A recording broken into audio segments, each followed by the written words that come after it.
You probably don't even realize it yet, but something already shifted. The fact that you're hearing these words right now isn't a coincidence. It's the ripple of a future self pulling you closer, collapsing distance, insisting that you remember. I want you to notice something. The strangest things often look ordinary when they first arrive. The moment before a life pivots doesn't come with fireworks. It comes with a soft nudge, an odd synchronicity, a sudden pause in your chest, a message like this that somehow feels personal, almost too direct. That's not imagination. That's resonance. Because if you're here, it means one thing. You've already stepped beyond the frequency of your old story. You've crossed the invisible threshold. The old you, the one who felt trapped in loops of waiting, chasing, doubting, isn't the one watching this. You are not behind anymore. You're standing at the edge of the next field. And I need you to hear this clearly. The sign you've been begging for, searching for, bargaining with the universe to deliver. It's already in your hands. Not because I said so, because your own awareness magnetized you here, at this exact moment, with this exact message. Think of it like a mirror. Reality itself is reflecting back the signal you've been sending beneath all the noise. It doesn't show you who you wish to be. It shows you who you already are becoming. That's why some people miss it. They're too busy scanning for proof outside, when the real proof is the way the reflection starts to change before they do. The fact that you can sense even a flicker of recognition in these words means the reflection is different now. You've already transcended something your mind hasn't fully caught up with, and this is where everything begins. When you hear me say, you've already stepped beyond the old reality, I don't mean that in some vague, motivational way. I mean it quite literally. The field you live in works like a mirror. Not a flat piece of glass, but a living, responsive mirror that bends and shifts based on the frequencies you embody. Think about a mirror for a moment. It never argues. It never delays. It doesn't bargain with you or promise to change later. It reflects instantly. Whatever stands before it, that's what appears. The quantum field operates the same way. It's not waiting months or years to catch up with you. It's always responding now. But here's where it gets fascinating. The mirror doesn't just reflect your body, it reflects your state of being. It shows the identity you are standing in, whether you're aware of it or not. That's why two people can live in the same city, walk the same streets, even scroll the same apps. Yet one of them is surrounded by doors opening and synchronicities sparking, while the other only sees delay and silence. The difference isn't luck. It's the image they are unknowingly holding up to the mirror of reality. This is why trying to force results often feels exhausting. You're standing in front of the mirror, straining your face into a smile, hoping the reflection will suddenly look joyful. But the reflection doesn't change because the smile was forced. The field responds to coherence, not performance. It knows what's authentic. And here's the pivot. Your reflection is not bound by time. The mirror is showing not only who you've been, but also who you are in the act of becoming. That means when you start to shift identity, when you choose to inhabit the energy of your future self, the mirror begins to show that future back to you, faster than your logical mind expects. Notice how that flips the usual narrative. Most people are waiting for the reflection to change before they allow themselves to feel different. They wait for the text to arrive, the bill to be paid, the opportunity to knock before they let themselves relax into trust. But the mirror can't show it until the shift happens inside first. And this is where the misunderstanding lies, the one piece almost everyone gets backwards. Because what if I told you the mirror isn't only reflecting you, it's also training you? Most people secretly believe reality is a passive backdrop, a giant, silent mirror that just copies what you put in front of it. That's the myth, and that's why so many stay stuck. They think manifestation is about wishing harder, visualizing longer, convincing the mirror to finally change its reflection. But here's the truth. The mirror is alive. It's not only reflecting, it's also instructing. Every mismatch you see out there is feedback, not punishment. The reflection isn't saying you failed. It's saying, look again. You're out of sync with who you already are becoming. Let me ground this in something painfully familiar. You send a message to someone you care about. Minutes stretch into hours. The silence grows heavier, and your mind begins writing a story. Maybe they're ignoring you. Maybe you said too much. Maybe, again, you've been left behind. That silence is a mirror, but it isn't mocking you. It's not withholding the reply as some cosmic cruelty. It's showing you where your energy slid back into the old identity, the one who equates being unseen with being unworthy. That version of you is still trying to grip the reflection into changing, instead of realizing, The reflection is training you to shift into coherence. Think of it like a dance lesson. The mirror exaggerates your misstep, not to shame you, but to highlight the rhythm you haven't quite embodied yet. The silence after a message becomes a signal. Are you going to collapse into your old frequency of doubt, or will you hold steady in the field of your future self, who doesn't chase, doesn't spiral, doesn't make absence into rejection? Notice how the mirror never lies. It shows the wobble with precision. But instead of taking that as defeat, what if you saw it as the most intimate coaching? The field saying, "Here, this is where you're leaking energy. Correct it and watch how fast I can shift." This is why people miss their signs. They look for fireworks, but the sign is often silence, delay, a door closing, because those are the moments when the mirror is most active, most generous in its teaching. And if you can learn to recognize that, to respond differently in that exact moment, you'll feel the mirror begin to bend. You'll watch reality start to reshape around the new identity you're anchoring. Which brings us to the next key. Why your nervous system, not your willpower, is the actual gateway into coherence. Let's be precise now. If the mirror of reality reflects not just your actions but your state, then the most important signal you broadcast isn't your thoughts, it's your nervous system. Why? Because your nervous system is the hidden tuning fork of your being. You can think abundant thoughts, repeat affirmations, even visualize with detail, but if your body is in survival, heart racing, breath shallow, muscles braced, then the mirror picks up that state. It reflects the frequency of unsafe, not the story of abundance. This is why people feel trapped in loops. They say all the right words but wonder why the reflection doesn't shift. The mirror doesn't listen to slogans, it listens to coherence. And coherence means that your heart, your brain, and your body are broadcasting the same message. Here's the pivot. Coherence isn't created by force, it's created by safety. When your system feels safe enough to relax, your heart rhythm evens out, your brain waves slow into harmony, and suddenly the mirror has no choice but to reflect back clarity, connection, opportunity. Not because you pushed, but because you aligned. Let's try something right now. A simple micro practice. Wherever you are, place one hand on your chest and the other on your belly. Close your eyes if you can. Inhale slowly through your nose for 4 seconds. Hold for 2. Exhale gently for 6. Repeat this just 3 times. Notice how, even in less than a minute, your body softens. Your awareness steadies. That is coherence in motion.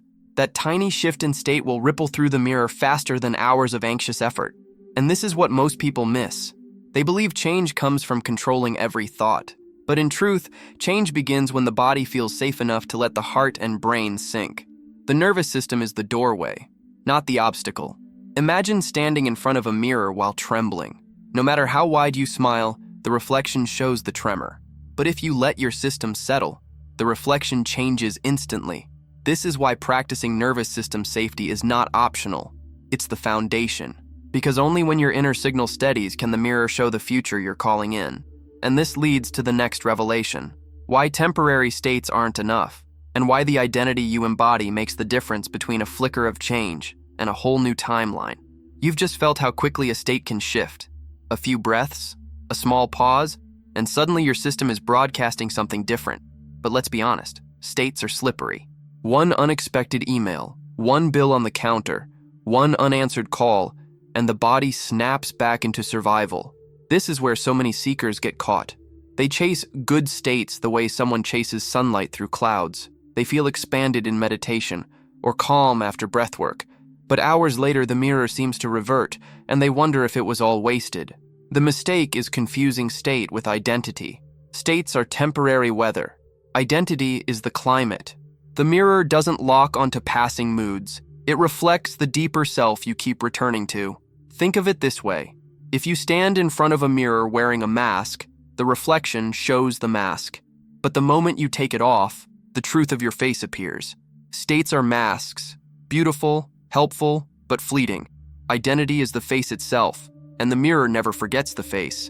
This is why change feels inconsistent when it's only based on mood. You can't build a coherent reflection by patching together scattered states.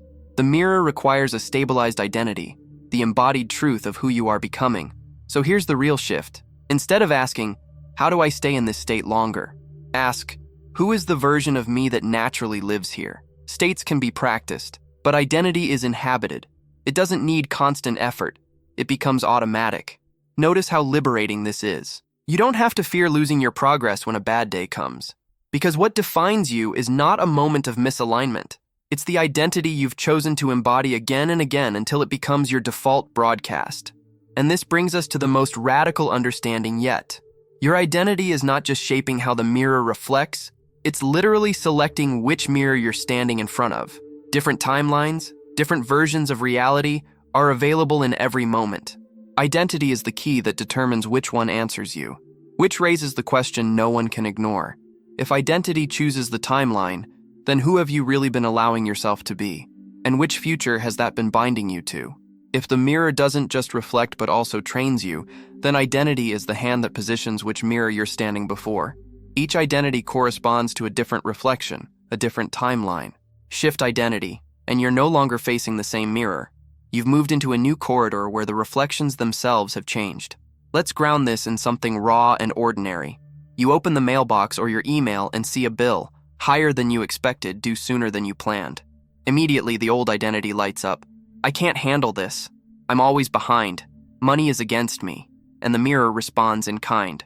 It throws back more evidence of scarcity, unexpected expenses, delays in income, tightness in your chest that colors every interaction. But watch what happens when you inhabit a different identity. The future self who lives in a timeline of stability doesn't see that bill as a threat. They see it as neutral data, something that will be handled because they trust their field, their capacity, their flow of support. That identity changes the reflection. Suddenly, opportunities appear that would have been invisible before. A client reaches out, a refund arrives, a friend offers help, or simply a wave of calm allows you to respond with clarity instead of panic. It's not magic in the way people imagine. It's resonance. Each identity resonates with a specific version of the mirror. The scarcity self tunes you to one corridor of timelines. The abundant self tunes you to another. Both exist simultaneously. Identity decides which one you are in conversation with. This is why trying to manifest from the old identity feels like slamming your hands against glass. You're begging the mirror to change while refusing to step into the version of you who belongs in the reflection you're asking for. Here's the pivot that most miss. The timeline doesn't arrive first. The identity does. Once you anchor into the identity of the self who already inhabits the life you're calling in, the mirror starts to echo that back to you.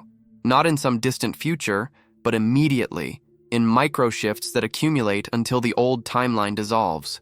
And now the most practical question arises. If identity is the selector of timelines, then how do you actually stabilize into that identity? Not just glimpses of it in meditation, but day after day, until the mirror can't help but confirm it? That's where the toolkit comes in.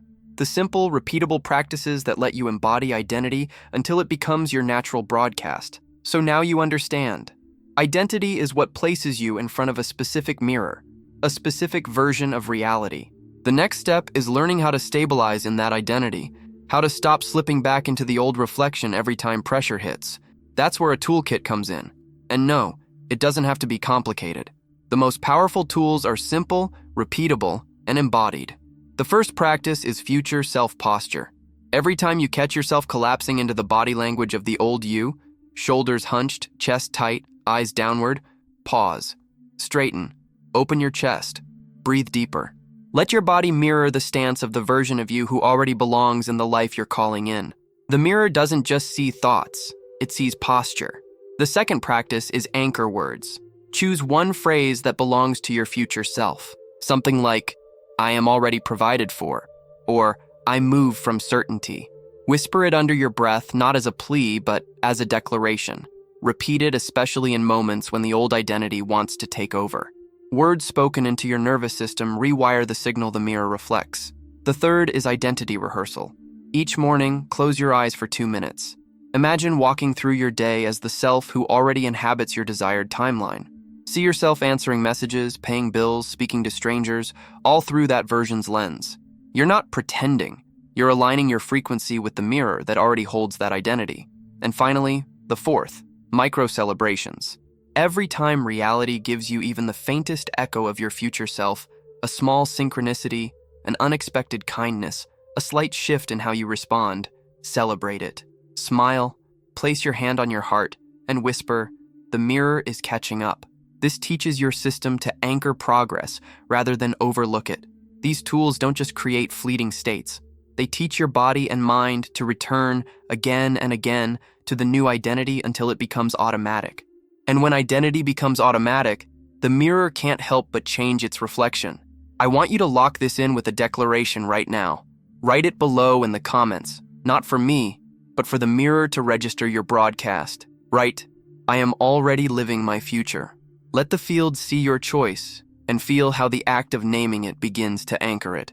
And once that anchor is in place, you'll be ready to face the real traps, the subtle sabotages that pull people back into fractured reflections before the new identity stabilizes.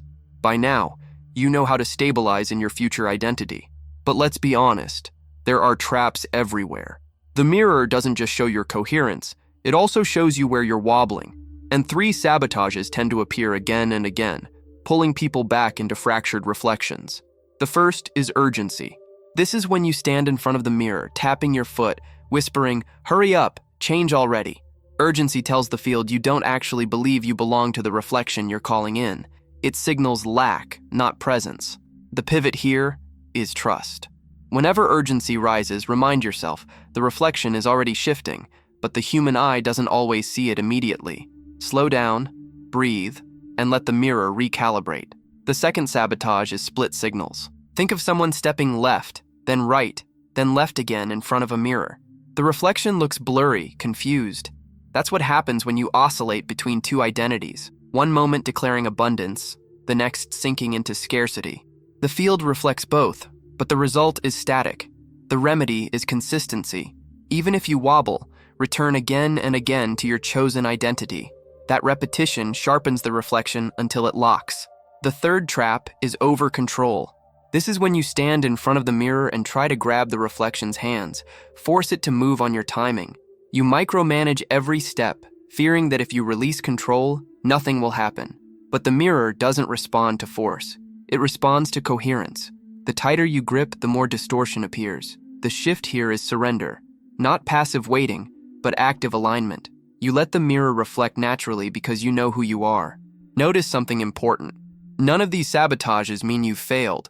They are not evidence that you're broken or bad at manifesting. They are feedback.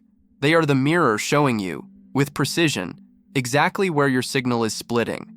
And when you recognize them for what they are, you can pivot almost instantly. So the real work is not about perfection. It's about recognition and recalibration. Catch urgency, breathe into trust, notice split signals, choose identity again. Feel the grip of control, soften, surrender, and remember the reflection is loyal to coherence.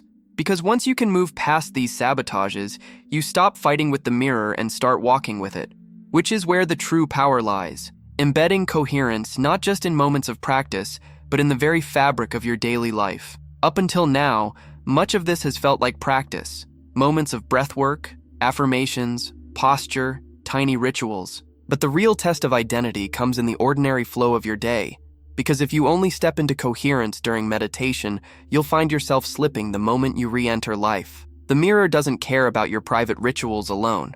It reflects who you are in motion, in conversation, in the in-between spaces. So let's talk about daily integration. Imagine walking to the store. Most people move absent-mindedly, body tight, mind looping through what's missing. But what if you let that walk become a broadcast? Shoulders open, breath steady, gaze lifted. Not pretending, but moving as the identity who already inhabits stability, love, abundance. Each step then becomes a signal to the mirror. This is who I am. The same with eating. Many rush through meals, scrolling, worrying, barely tasting. But eating is one of the most potent daily broadcasts. Every bite is either coated with stress or with presence. What changes everything is pausing, even for a few seconds, to feel gratitude before the first bite. That simple act tells the mirror, I am nourished, I am supported. And the reflection begins to echo that nourishment back into the rest of your life. Even conversations are mirrors. Notice how often you speak from the old identity, complaining, self-diminishing, assuming rejection before it arrives. Those words are signals. But if you shift, if you let your words mirror the future self-certainty, generosity, and trust, you'll feel reality bend around that signal. People respond differently. Opportunities emerge. Doors you thought were locked quietly open. Daily integration is about making every ordinary moment a rehearsal of your chosen identity. Not perfection, not pressure, just remembering that the mirror is always reflecting. Walking, eating, speaking, all of it is part of your dialogue with the field. And here's the gift. Once daily life itself becomes a broadcast of coherence, the reflection can no longer stay small. It begins to expand, spilling into every domain. Relationships, creativity, health, purpose. The ripple becomes too wide to ignore. But this brings us to the edge of something even bigger. Because if your daily actions can shift reflections, what happens when you allow this coherence to radiate into the larger structures of your life, the places where destiny itself begins to rearrange? Once coherence begins to weave through the fabric of your daily life, the reflection doesn't just shift in small ways, it expands into the larger architecture of your existence. Relationships, creativity, health, purpose, each of these domains is simply another set of mirrors waiting to respond to your identity. Let's start with relationships. Most people think connection is about what the other person does or doesn't do. But the truth is, every interaction is a mirror.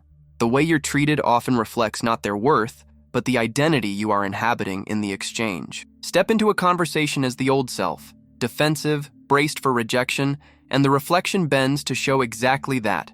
Step in as the future self, open, steady, worthy, and suddenly even long-frozen dynamics thaw. People mirror the safety and respect you've chosen to embody. Now, creativity. Have you ever sat staring at a blank page, the cursor blinking like a taunt? That block isn't because ideas are gone, it's because the identity you're standing in is the one who doubts. The mirror reflects that doubt back as silence. But when you inhabit the identity of the one who expresses freely, the reflection shifts. Suddenly the words come, the brush moves, the melody arrives. The block was never external. It was the mirror teaching you who you were being in that moment. Health follows the same principle. When you identify as the broken one, the mirror multiplies fatigue, pain, setbacks. But when you inhabit the identity of the one who is restoring, who is healing, even small changes in breath, rest, or nourishment ripple wider. The body begins to reflect the coherence you've claimed. And purpose, the great question that keeps so many restless. Purpose is not something you chase. It's something the mirror reflects once you step into the identity of someone who already belongs to a meaningful life. Opportunities that seemed random begin to line up. Invitations arrive. You feel pulled, guided, not because destiny suddenly appeared, but because you finally aligned with the version of you who was already living inside it. The expansion is inevitable once coherence stabilizes. The reflection cannot stay small when the identity broadcasting to it is large. Which brings us to the deepest layer of all, the spiritual dimension. Because if the mirror is alive, if it reflects and trains, then perhaps it is not just physics, it is divine orchestration. By now you've seen how the mirror reflects states, identities, and timelines, but there's one more layer beneath it all, the spiritual dimension. And this is where everything changes. Because what if the mirror isn't just a neutral surface? What if it's a living intelligence, a divine field that knows you more deeply than you know yourself? What if every reflection, every silence, every breakthrough, every closed and open door has been love in disguise, training you to remember who you are? This is the paradox of surrender. Most people think surrender means weakness. They think letting go means giving up control, becoming powerless. But in truth, surrender is the ultimate alignment. It's the moment you stop wrestling with the reflection and realize the mirror is already guiding you. Think of it. When you stare at a mirror and try to force the image to move, nothing shifts. But when you relax, when you stand as you truly are, the reflection obeys instantly. That's surrender. Not collapsing, but aligning so deeply that reality can't help but echo your truth. And here's the mystery. The more you surrender, the more power you feel. Because you realize it was never about controlling the reflection. It was about becoming the one the reflection was designed to serve. The future self you've glimpsed is not a fantasy. It is divine orchestration already woven into the field. Your task is not to invent it, but to remember it. Every timeline, every possibility already exists in the mirror. The you who feels lost and behind is just one reflection. The you who is whole, loved, abundant, and aligned is another. Surrender is the act of stepping fully into the latter, not with struggle, but with trust. And maybe you've felt it before. Those rare moments when you stopped gripping, stopped begging, and suddenly everything opened. An unexpected call, a sudden surge of peace, a door you didn't even know existed. That wasn't coincidence. That was the mirror revealing what it always wanted to show you, the moment you surrendered enough to see it. So understand this. Surrender is not passive. It is the most active choice you can make. To release the old identity, to step into the timeline already glowing with your future, and to let the divine mirror confirm what you were destined to live. Which leads us here, to the resolution, the moment where all the threads converge and you stand face to face with the truth you've been waiting for. So here we are. The reflection has brought you full circle. From the restless search for a sign, to the realization that the sign has always been your own awareness pulling you forward. Think back on what we've walked through together. The mirror of reality is never passive. It reflects your state. It trains your identity. It reveals your timelines. It doesn't withhold or delay. It responds instantly, faithfully, to the signal you broadcast through your nervous system, your choices, your daily coherence. And every distortion, every silence, every challenge has been the mirror whispering, step into the one you are becoming. That's why you're here right now, because you've already shifted. The old reflection doesn't fit you anymore. The mirror has begun to show cracks in the story you once lived, not to punish you, but to prove that you've stepped into another corridor entirely. So I ask you to see yourself clearly now. Stand before the mirror, not just the glass one in your room, but the living field surrounding you. See the posture of your future self. Feel their calmness in your chest, their steadiness in your breath, their certainty in your gaze. Let that image imprint, because it's not imagination, it's recognition. The mirror is showing you who you already are. And as you walk away from this moment, carry one truth with you. You never needed a sign outside of yourself. You were the sign. The reflection has been waiting for you to notice, and now you have. So let's anchor this together. Share below one old belief you're releasing right now. One story you refuse to see in the mirror again. Your declaration may ignite someone else's timeline, and together we amplify the field. Remember, the mirror bends for coherence, and the most coherent thing you can ever do is to fully inhabit the destiny that was already yours.